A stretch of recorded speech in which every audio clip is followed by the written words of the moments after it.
चुनाव बाद बवाल गाना आ रहा है। जी हाँ दोस्तों, ट्रेंडिंग स्टार खेसारी लाल यादव जी का बहुत ही जल्द आप सबके बीच में सड़िया गुलाबी सॉन्ग आने वाला है। तो कि बता दें कि यह गाना सितंबर में ही रिलीज होने जा रहा था। तो बता दें कि जिस टाइम यह गाना रिलीज होने जा रहा था वह गाना उस टाइम पर एक बॉलीवुड गाना रिलीज हो चुका है। तो बता दें कि बताया जा रहा है कि बहुत ही जल्द आप सबके बीच में यह गाना आने वाला है ट्रेंडिंग स्टार खेसारी लाल यादव जी का। और बता दें कि चुनाव प्रचार को लेकर ट्रेंडिंग स्टार खेसारी लाल यादव जी का कुछ गाने नहीं आए हैं। और बता दें कि ट्रेंडिंग स्टार खेसारी लाल यादव जी का इस साल का छठ पूजा में एक ही गाना आया जो कि खेसारी म्यूजिक वर्ल्ड के यूट्यूब चैनल से आया है। आप लोग तो सुने ही होंगे, बाजा होगा तो या सुने होंगे यूट्यूब पर।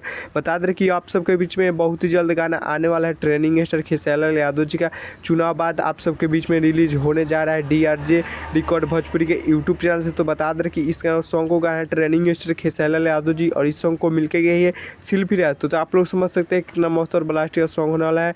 और एक्ट्रेस होने वाली है सोना पांडे ट्रेंडिंग स्टार खेसारी लाल यादव जी के साथ और बहुत ही ब्लास्टिक सॉन्ग है। बता दें कि ट्रेंडिंग स्टार खेसारी लाल यादव जी का जो यूट्यूब फीड में आता है तो उसी में आया था, तो हम सुने हैं। आप लोग नहीं सुने तो जाकर सुन सकते हैं, जो कि आप लोग को बीच में आया होगा यूट्यूब फीड में। तो आप लोग सुने होंगे ट्रेंडिंग स्टार खेसारी लाल यादव जी का यूट्यूब चैनल से, खेसारी म्यूजिक के यूट्यूब चैनल से। बता दें कि आप सबके बीच में बहुत जल्द यह गाना भी रिलीज होने जा रहा है। चुनाव बाद आप सबके बीच में रिलीज कर देगा ट्रेंडिंग स्टार खेसारी लाल यादव जी का। तो बता दें कि आप सबके बीच में बहुत ही दिन के बाद गाना आ रहा है ट्रेंडिंग स्टार खेसारी लाल यादव जी का। बता दें कि अभी फिलहाल 10-15 दिन से एक भी गाना नहीं आया है, वही एक छठ पूजा सॉन्ग आया था। तो चलिए इस सॉन्ग को सुनने के लिए आप लोग की इंतजार कीजिए। बता दें कि बहुत ही प्यारा यह सॉन्ग होने वाला है, आप लोग एक बार जरूर सुनिएगा ट्रेंडिंग स्टार खेसारी लाल यादव जी का। हम तो सुने तो एकदम मजेदार गाना है ट्रेंडिंग स्टार खेसारी लाल यादव जी का गुलाबी सड़िया, जो कि काफ़ी जो दोस्त और ब्लास्टिक गाना बनाया है। तो चलिए हमारे चैनल पर हैं तो चैनल को सब्सक्राइब कर लीजिएगा और वीडियो को लाइक कर दीजिएगा। तब तक के लिए जय भारत जय भोजपुरी।